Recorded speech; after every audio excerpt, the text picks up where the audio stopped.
Okay, let's get started. Welcome to the Grant Professional Association's webinar titled Writing with Passion and Power, an Essential Leadership Skill, presented by Dalya Massachi. My name is Kelly Romero, and I am the GPA Membership Director and your webinar moderator today. At the end of the webinar, you will be directed to a brief survey. We ask that you please take a moment to fill it out and assist us with future webinars. Let's get started. Today's presenter is Dalya Massachi. She is a lifelong writer, published her first letter to the editor in her hometown newspaper before she was even a teenager. Now founder of Writing for Community Success, she specializes in helping community-minded professionals advance their work through outstanding written materials, online and offline. Dalya has worked with socially responsible organizations for 20 years as a trainer, writing coach, grant writer, executive director, journalist, editor, and organizer. Her 2011 book is entitled Writing to Make a Difference, 25 Powerful Techniques to Boost Your Community Impact.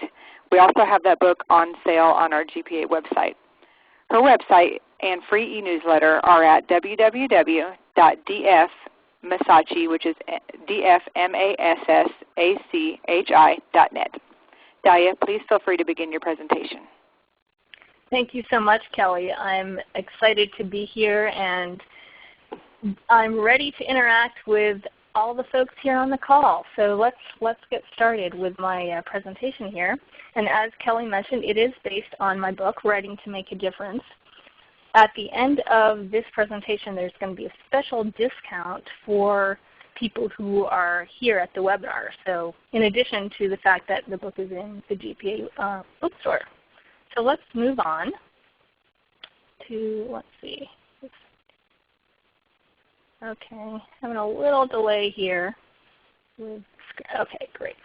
All right, so here is a quote that I'd like to kind of open up with from Gloria Steinem. Writing is the only thing that when I do it, I don't feel I should be doing something else. And I love this quote because it helps us realize how writing really helps us crystallize our thoughts. And it also is a way for us to leave a legacy, to get our thoughts down on paper so that in the future people can benefit from those thoughts. So I just wanted to kind of frame it with that. And then we have a brief outline of what we're going to be covering today. First we ask the question, why write in the first place? Then I'll be looking at what I call the ABCs, the three fundamentals that you really need to know as you go forward in your writing. Third, we'll look at some top tips for effective writing. The book covers 25, but we're going to be covering just a few of the highlights here today. Then we'll be doing an actual demonstration of giving constructive feedback. We're going to be looking at a sample LOI, and we're going to be sharing our feedback. I'm hoping that people will interact with me here on the webinar about that. And then finally, we're going to be looking at what it means to develop a writing positive culture within your organization. So the first question, why write in the first place? And I just listed some kind of baseline ideas here to share information and enthusiasm about your work with interested people who may want to exchange their support for the benefits you offer. Now notice there's several words here in bold, and we're going to be covering those especially here on the webinar. I wanted to pull out the word benefit specifically right now because that benefit comes to both your readers and your readers' community.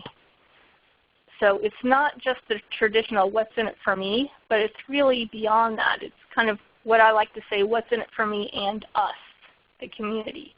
So they're exchanging their support for the value that your organization adds to the community. Next, I want to just cover a few of the results we can expect as we become more passionate and powerful writers. We can expect to position your work as cutting edge and worthy of support. Of course, you're already thinking about making sure that your work promotes your organization as worthy of support. But as you develop a deeper and richer quality of writing, you're going to be improving that. You're going to engage new and varied audiences as you go out and look for further funding. You're going to better educate and motivate them. And finally, you're going to become a respected thought leader in your field. You'll be able to share your wisdom. And I like to remind people that the words author and authority actually come from the same Latin root. So if you are an author, then you are automatically an authority. I like to kind of remind people of that. Let's look at the next slide here. Okay, so we're going to go into what I call the ABCs of powerful writing. And the first one, the A, is to advance your brand. That's really a fundamental thing that your writing is about. You want to think about what your work stands for. What do you as an organization want to be known for among all of the possible organizations that your funder or your reader might support? What do you want to say that will make your organization stand out? What is your root, your core, your essence that really goes to your brand? Here are some examples of organizations that have really done well with establishing their brands. And I wanted to ask you, what do you think or feel when you hear these organizations' names? American Red Cross, Amnesty International, National Geographic, and Lions Club. Now the first thing that might come to mind is these are very large organizations, and that's true, and they're very well funded. But even if your organization happens to be a small, not very well funded organization, you can still work on establishing your brand over time, and that will boost your organization. So you might think of things like colors, shapes, keywords that come across from these 4 organizations here. Maybe you think of their logos. What else might you think of when you hear those names or see those names? Feel free to type in just a word or two that comes to mind when you see any of those names.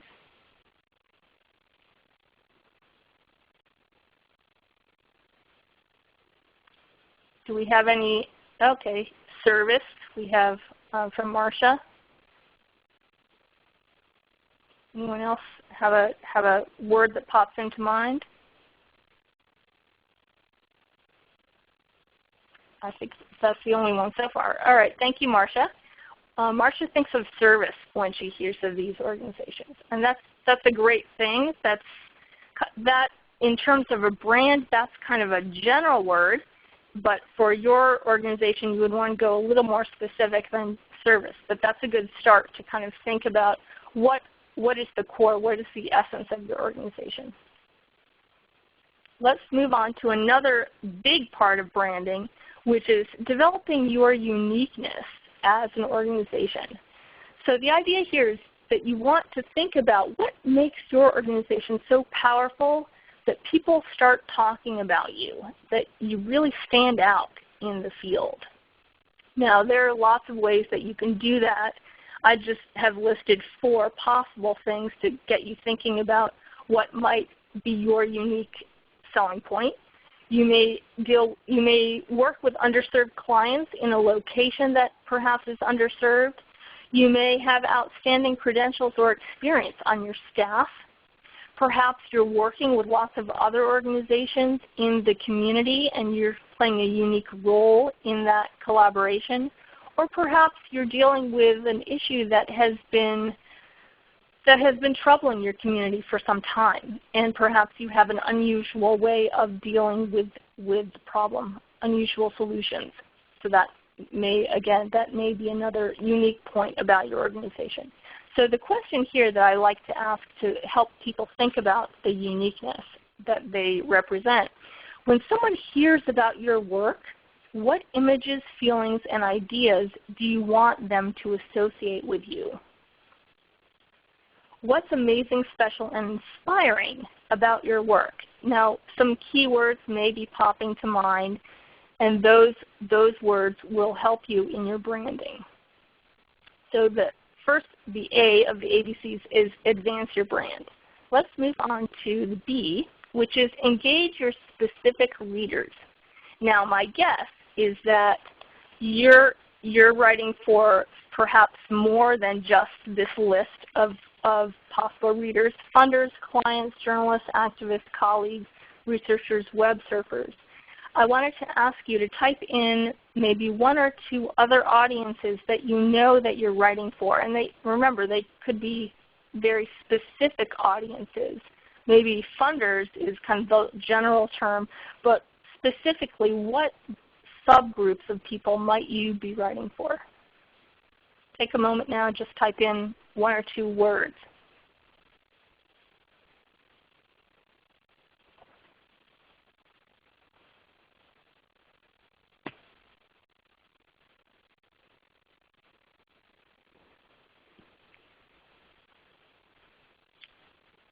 Are we getting any responses, Kelly? No, we are not. If any of you guys have a response, in the lower left-hand corner there is a chat message. There's a few coming through right now. Okay, great. Yeah, I see one from Jacqueline, faculty or students. And Marcia suggests peer reviewers. Okay, great. Those are very specific audiences. And you want to really think about their needs. What are those specific readers looking for when they read your piece? Let's go on to this next slide, which is the questions you may want to ask. What do they want to get from reading your materials? What are they looking for? Are they looking for hard data? Are they looking for emotional engagement? My guess and studies have shown that people are usually looking for a mixture of those things. They're looking for both an emotional engagement and an intellectual engagement. And we also know that their emotional engagement trumps any kind of factual engagement that they have with your piece.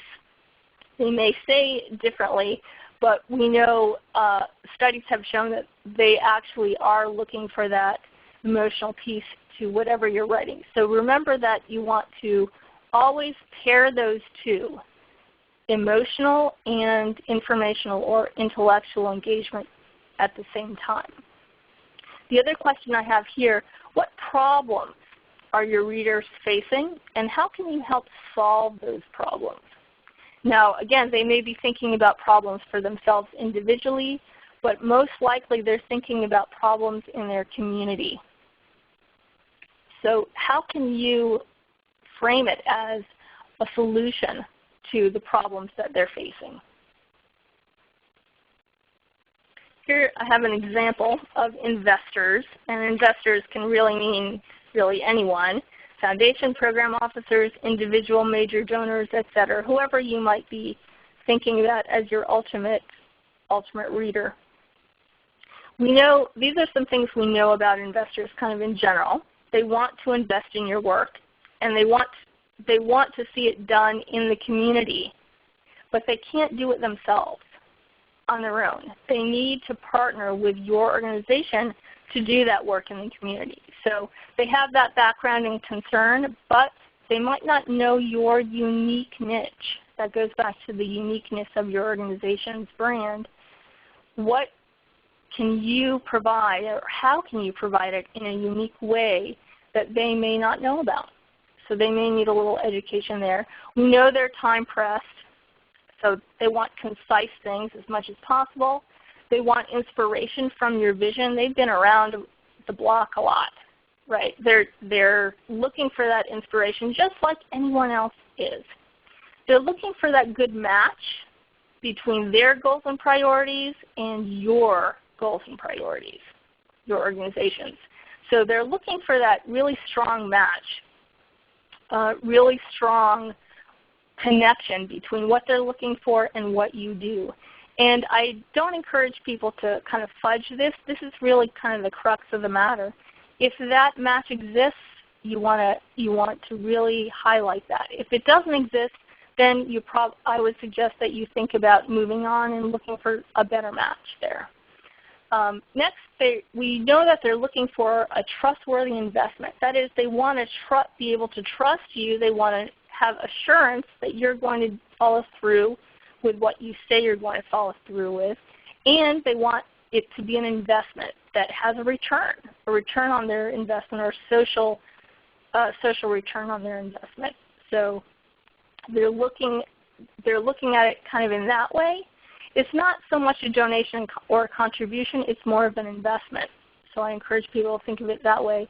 And finally, they're looking to see that your plan and your budget are very realistic, that they're not low ball or high ball. They're really right on target. So how do we find out what people, specific readers, are looking for, and what are they about? So this slide describes a few places or a few ways that we can find out. Definitely you want to review whatever publications they have, including their websites, other people's websites about them or comments about them, other publications like the Chronicle of Philanthropy, etc. You want to review whatever you can about them, so you're really doing your homework. Second, you want to attend gatherings where they are. If there's any way that you can meet a funder in person, that's going to give you a lot more information than just kind of secondhand. You want to think about what media are they reading, and that will give you a really good sense of what their mindset is about. So publications that are specifically for funders, I recommend that you read them as well, again, to get inside their heads. And finally, ask other people who may also know the potential readers. Within your organization, within your board, etc. There's a lot of great connection and a lot of good background information there on your board or there on your staff even, that sometimes we as fundraisers tend not to delve into. So I encourage you to look at that. This idea here of finding out more about our funders or stakeholders is similar to what in the strategic planning process you may be familiar with the stakeholder analysis. So this is the same kind of thing.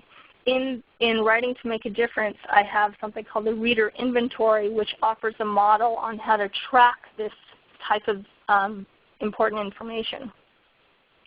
Okay, let's move on. So we covered A, advance your brand, and B, engage your specific readers. Now I want to move on to C, which is emphasize benefits more than features. Now this concept comes out of the business world, and I would just want to make sure that everyone is on the same page about it.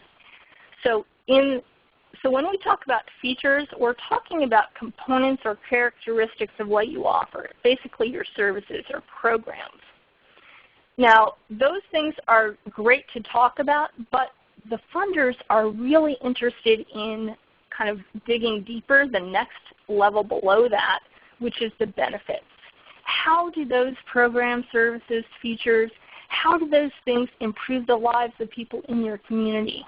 And how do they satisfy whatever needs are out there in the community? So it's not just simply counting the number of people served, but thinking about how did that service improve their lives.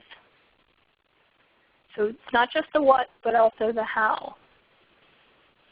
These are some questions that you can ask yourself to help you think about pulling out the benefits behind your features. Questions such as these. What does your work mean? What does it really mean for your community? What would happen if your service did not exist anymore? So that's kind of the flip side. What would it mean to your community if you disappeared? What happens as a result of your work?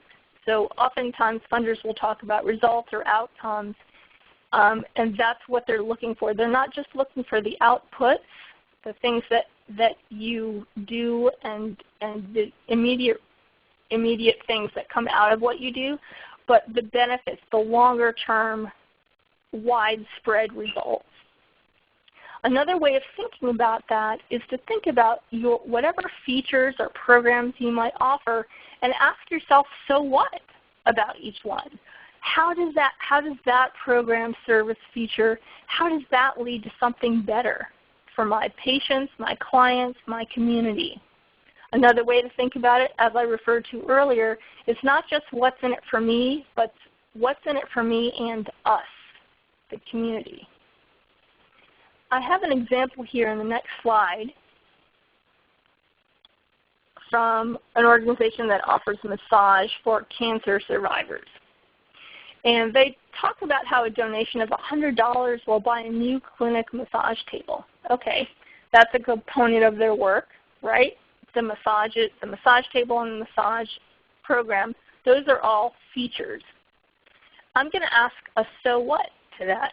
Yeah, so what? You have clinic massage tables and give massages, so what?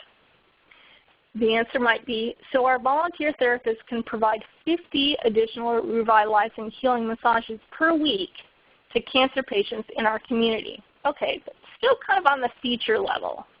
Still all about your programs or services. I'm going to ask another so what here. So what? You offer these massages to cancer patients in the community. Now we're going to get to the benefit behind it. So they will enjoy happier, healthier, more productive, and longer lives. So that's a benefit to the individuals who receive the programs. And you, the reader, you will be part of making that happen. So now we're looking at benefits to both the clients and benefits to the readers, the funders, because they're going to be helping make those results happen. Let's take a few moments now to do a short exercise here. I'm going to ask you to take a couple minutes here, write down 3 features of your organization's work, services, programs, things like that, and to leave us just a few blank lines between those 2 or 3 features. So take a couple moments now just to do that, maybe on a piece of paper or on your screen.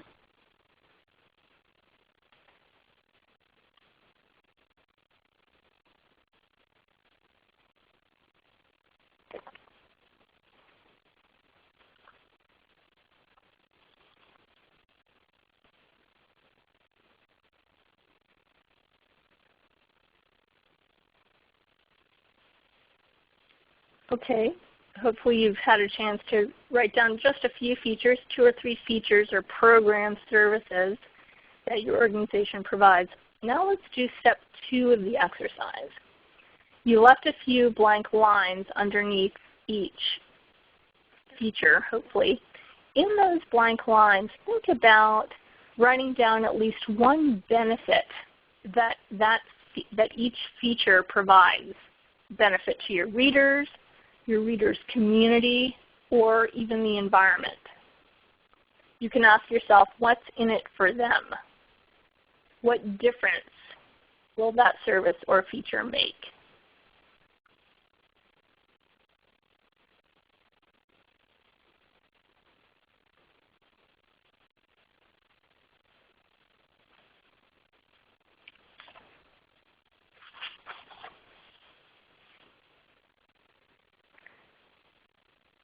Now, if you are ready to share, I would love, oh, Liz has already started to do what I was going to ask you to do, which is to write in, just type in at least one of those features and a corresponding benefit that the feature offers. I'm going to give you a few minutes, a few moments to do that, and then we'll read some of the feature benefit pairs that people have typed in.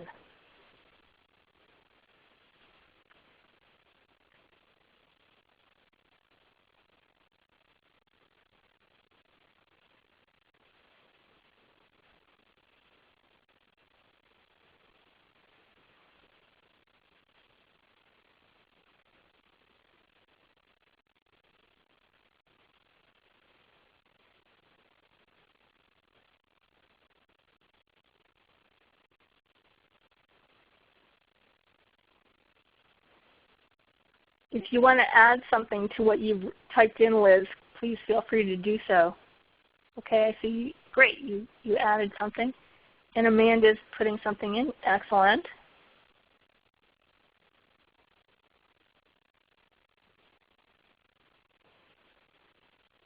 All right, I'm going to go through and just read what people have typed in. Liz wrote in, healthcare regardless of the ability to pay. I think that's the feature, the program.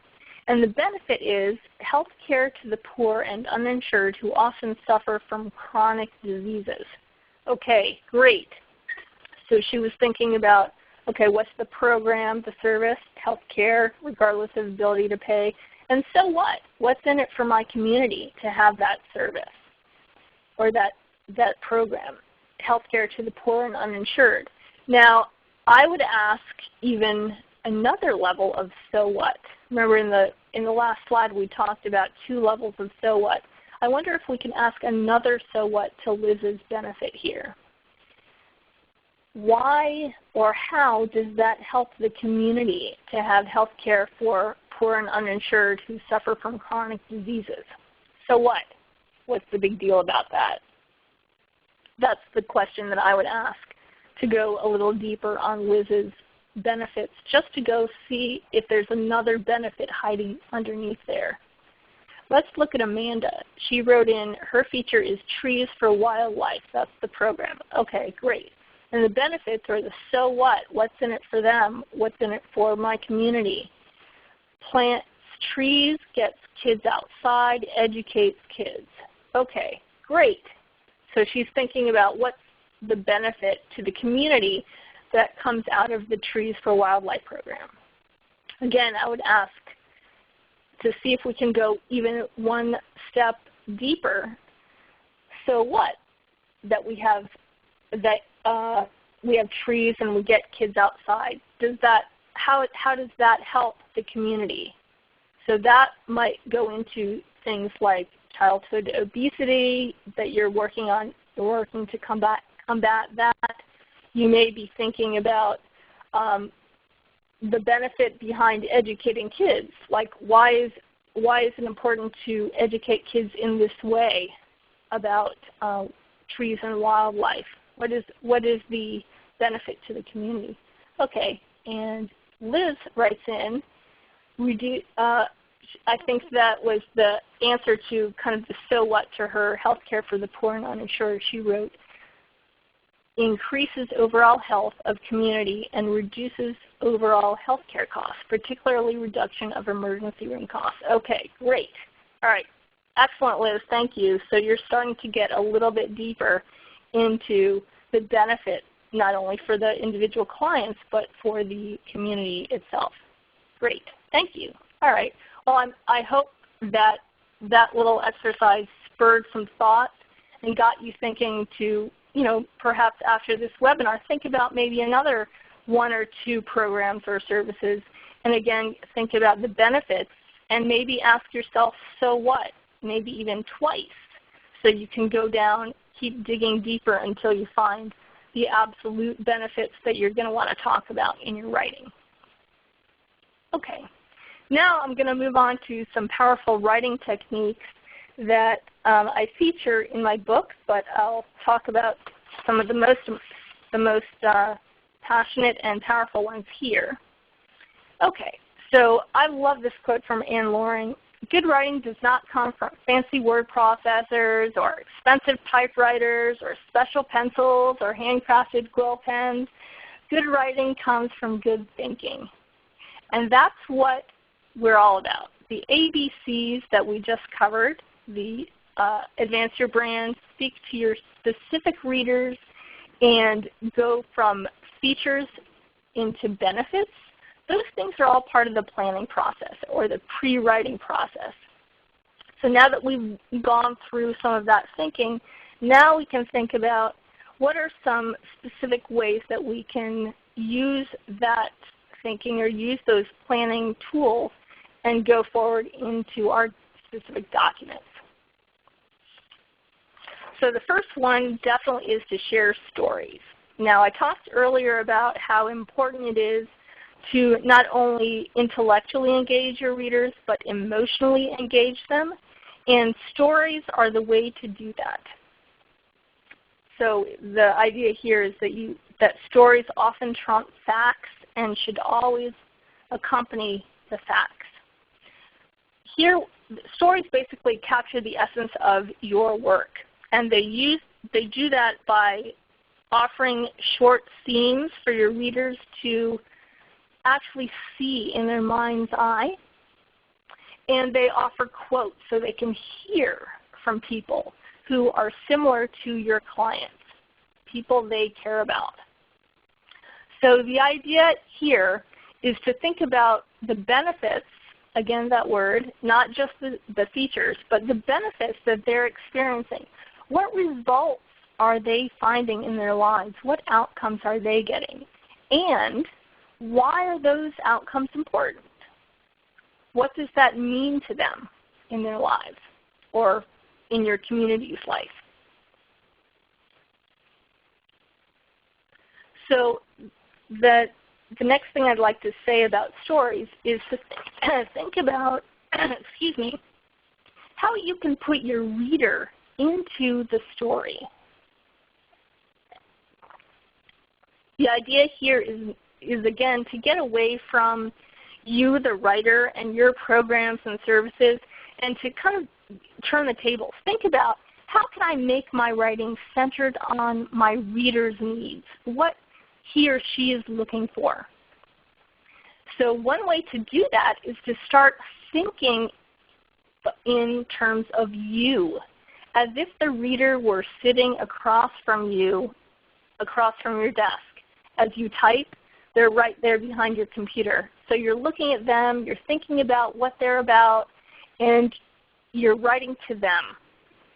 So you may or may not be able to use the word you in your document, depending on the structure and the parameters, but you can at least think in terms of you. The next thought here is to think about, what are some values that your reader shares with you, with your organization, and to emphasize those. So what are their shared values? What do they need that you can provide, again with the problem solution system? And what are their interests that you can really focus on? How do you serve them? How can you help them solve their problems? And the final point here is to think about, what kind of language do they use to describe the problems, the needs, the interests in their community. And one great way to find out what the language is again to go back to doing your research. I mentioned earlier, when you're reading through their publications, their websites, etc., you're going to pick up on what they're about. You're going to get a sense of what kind of words they use, what kind of phrases, jargon even, that they use within their organization to talk about what they're looking for to fund. So that's the kind of thing that you want to reflect back at them. So the idea here again is to use their language. Here's an example of putting your reader in the story. And I took this from a great website called guidedogs.com. It's a nonprofit that provides guide dogs to visually impaired folks. And just take a moment here to read this little story that helps the reader see what they're talking about.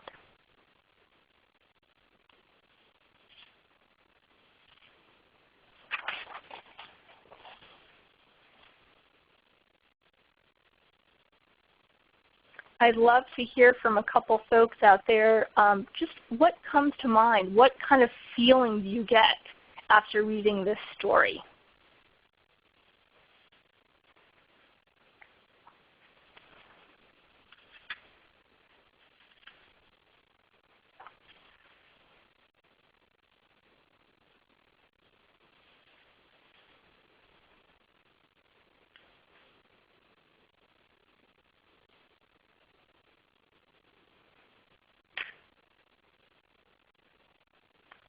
Feel free to type in just a word or two about how you're feeling from this story.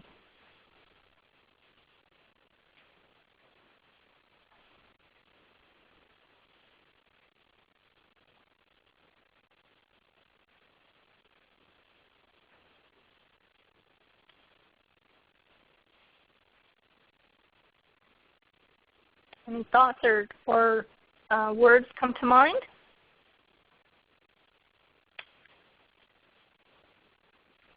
I'll just point out some words in the story here that really resonate with me. I love the word imagine because it encourages me to think about myself in the story, in the shoes of the person in the story. I feel like I'm free. I like the word freedom. You have the freedom to think your thoughts or carry on an engrossing conversation as you walk with a friend. So I have a feeling of, wow, relief and freedom and ability to kind of go beyond what I've done in the past. And then I look at the second paragraph and I think about, I like the words companionship and the feeling of comfort. So companionship, comfort, and then they also use the word trust. I love that. I really feel like I can identify with this person because they have feelings that I also share. So all of that comes across just from this little bit here. And notice there are no hard facts or statistics. It's much more of a narrative about a narrative or a story about what the impact is of their work, the benefit, the outcomes. Let's move on. Here, I encourage you to jot down these sentences and look at them after the webinar. We're not going to have time to do it now, to do this exercise now, but I encourage you to think about what are some main values, core values that your organization has, and why do you believe your work is so important in the world? So just jot these sentences down. Our organization values blank. We believe our work is important in the world because blank.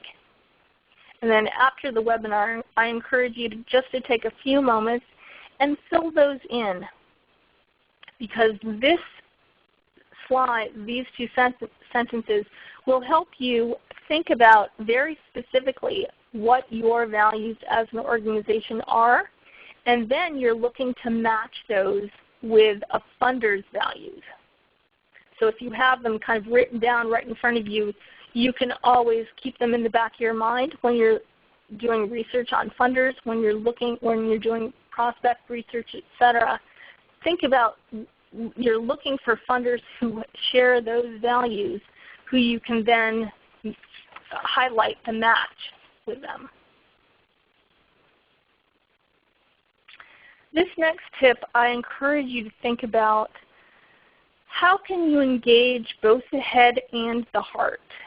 And this goes back to what I've been saying before about how important it is to have both intellectual engagement and emotional engagement with your readers. Again, studies have found that your reader will remember how you make him or her feel more than anything else, more than any numbers. Similar to that imagined story with the guide dogs. It's all about how you make your readers feel. Even if they say they're kind of left brain people, it's the emotional understanding that is going to ring true, and they'll take that feeling forward. This next slide is just a list of some of those types of emotions that you might want to evoke in your writing.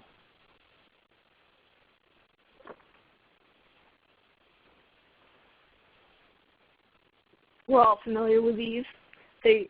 Some of them sound a little bit like Maslow's hierarchy of needs, if you're familiar with that.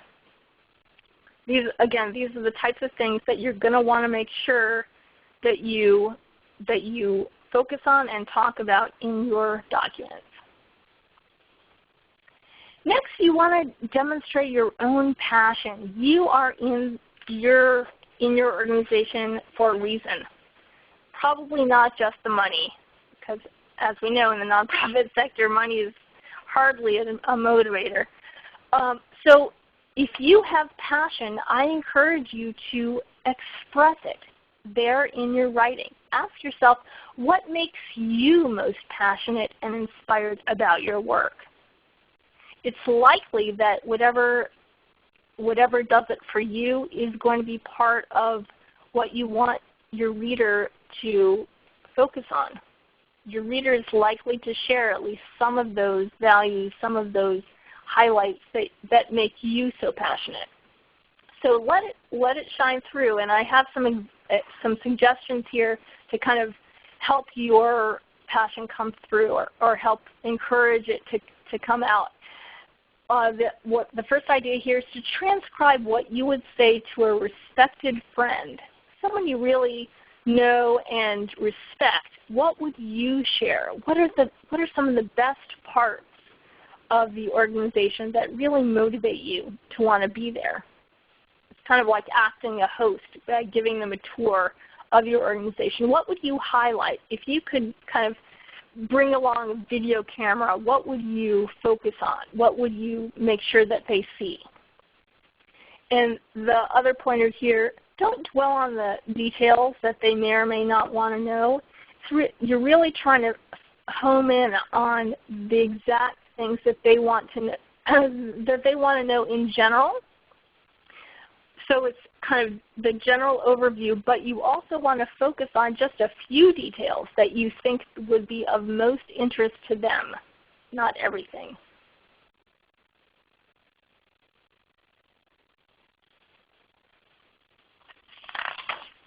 This little cartoon I just like to think about, just remind people that in philanthropy, funders are thinking about taking risks, but they're also thinking about their happiness genes, their emotions, their thoughts about what are some positive things that are coming out of my investment.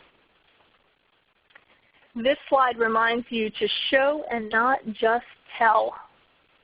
This is what I was talking about before, about if you had a video camera, what would you show?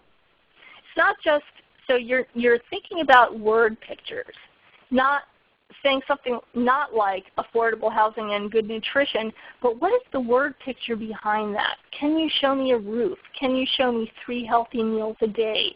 And not only that, those are the programs, the features. What is the outcome of that? What are the benefits, the so what behind those programs or features? You also might want to think about if you have a way of describing what you do or the outcomes of your programs using metaphors or similes. That is another great opportunity.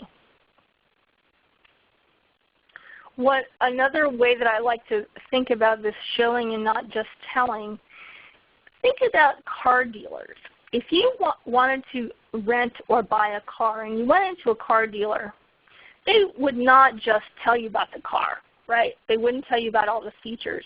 They would ask you to take a test drive. And why are they asking you that? Because they want you to feel what it feels like, and they want you to realize the benefits that it will have in your driving life. Same thing with realtors. If you're looking to rent or buy a house, they're going to show you the house. They're not just going to tell you all about the house. So I encourage you to do the same thing. When you are inviting someone to invest in your organization, think about how you can show them the benefits and not just tell them. And finally, when you're coming to the end of your work, you want to wrap it up nicely.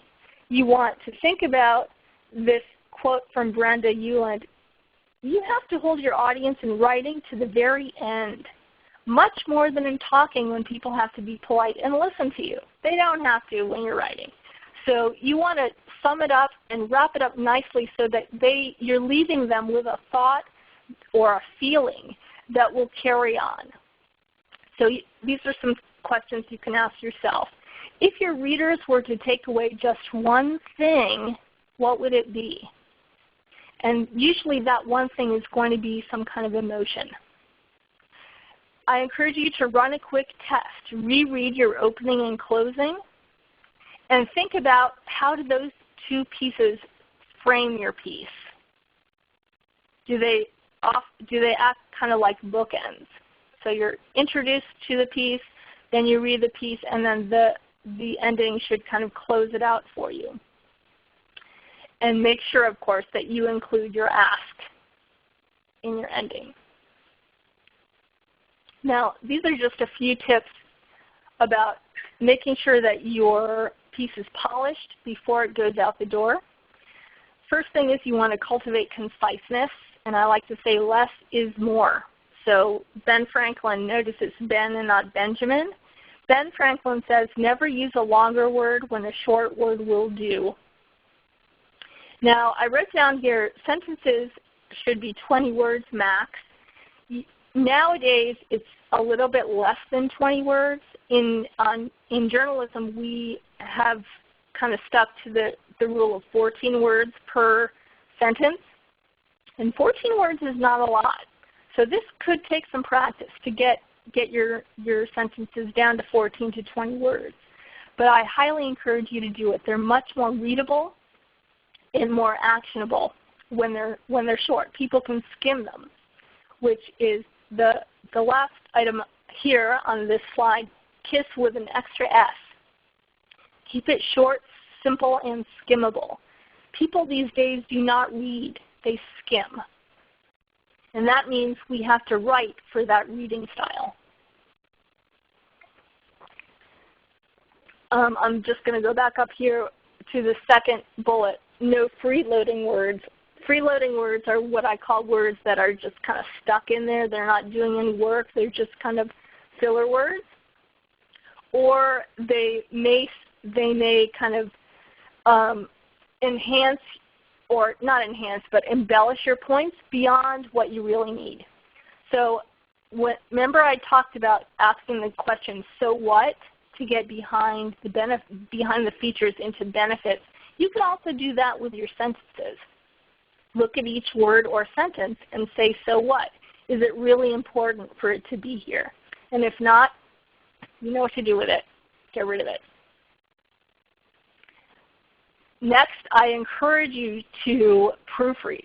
Definitely check your document for all kinds of things, grammar, punctuation, etc. And reading aloud can help a lot. It can help you catch a lot of errors, and that might include what cognitive psychologists call repetition blindness, which is when you repeat a word or if you leave a word out, you think that it's there because you haven't read it aloud. If you read it aloud, you will catch it. Okay, let's just take a few moments now to look at the sample LOI, which I sent ahead. You should have seen it. You should have gotten a copy of it, the sample LOI, and the editing checklist, which is the second handout that I provided. The editing checklist is a way for you to go through any kind of piece that you might be writing and think about the specific things that you want to make sure that you covered. There are over a dozen things on there. And let's look at the first two questions on the editing checklist. They're here. Think about what is the purpose of your piece, and it's usually to advance your brand or position as a thought leader in a certain way. So I encourage you to take the editing checklist, fill out this first line, and then think about the second line.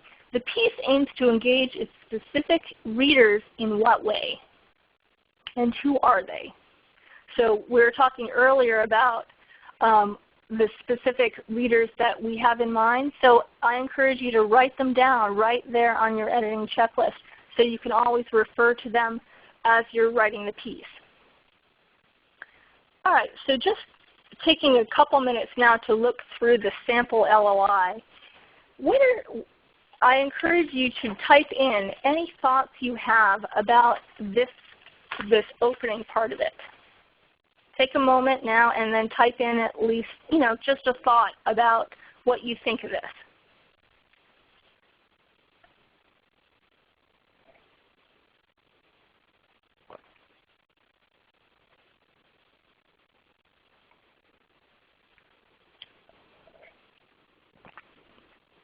I see that that someone did not receive the attachments. They'll be sent out again when the recording of this webinar is sent out. So you'll be able to look at them. Does anyone have a thought about this opening piece of the sample LOI? Dalya, I'm also sending it out in an email right now for them. Oh, great. It's being sent out now. Excellent. Thank you. Okay. Well, I'll just share my thought about this. This little intro, I liked it because it was a reminder of how the funder or the reader is on the side of the writer, the organization, reminding them of, oh yeah, you supported us in the past, and thank you for inviting us to reapply. So there's that reminder of that connection, that human connection. Then this part, the second slide, second part of the sample LOI, give you a moment to read it.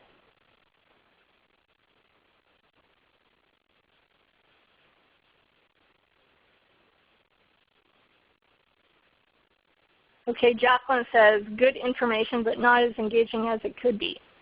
Exactly, I agree. It does talk about our goal and why we're doing it, and it is specific. It gives, very specific numbers, etc.